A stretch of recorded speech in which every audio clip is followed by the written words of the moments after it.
o'zinglarni vaqtingizni yutasiz. Bo'lmasa hamma so'kasi tushadi. Nosib bor o'zini pulini to'laydi. Mumkin bo'lmaganlar hammasi ichidagi narsasini javobini berib keyin chiqadi. Tushundinglarmi?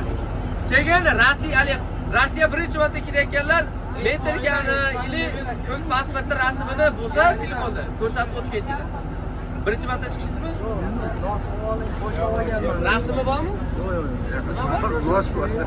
Nos deya. Nosmi? Nos rasxod qilasizda.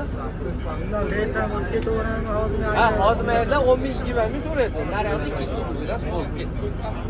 Bo'm. Mana akalar olib kelmoqchi bo'lganlar telefon qilaverasizlar. O'zi Hech ketyapti, xudo xolasa.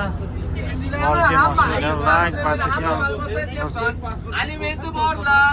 Davlat O'zbekistondan qonuniy taqiq qo'yilganda hozir borsa bu yerdan mana nechta odam chetyapsizlar, hammani chiqarib imini bitta odamni qaytarib olsa, bilet pulga kuyadi. Alimenti bor hozirda o'zida mana shu yerda meni manaqam bor edi deb bir qator anaqadan tekshirib oldi, Maygoldan.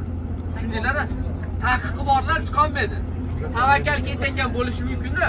Bir ikkita reys bo'lyapti. Keyin pasportinglarga qaranglar.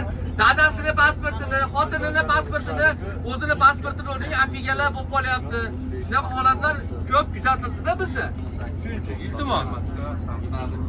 Hamma o'zini pasportini qarab qo'ysin bir qator. Reysga chiqishdan oldin.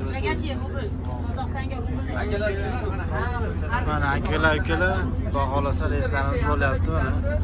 Dadasini pasportini apiga, o'g'li dadasini pasportidan bor, tamoshda urgan, dadasini pasportini. Sizlar mayda qaramayapsiz. Pasport yo'qda. Kelmoqchi bo'lganlarga. Bitta aka xotinini pasportlariga yurmadi. Yeri xotin yurgan, yeri xotin jo'natyapti bo'ylab yozyapmiz.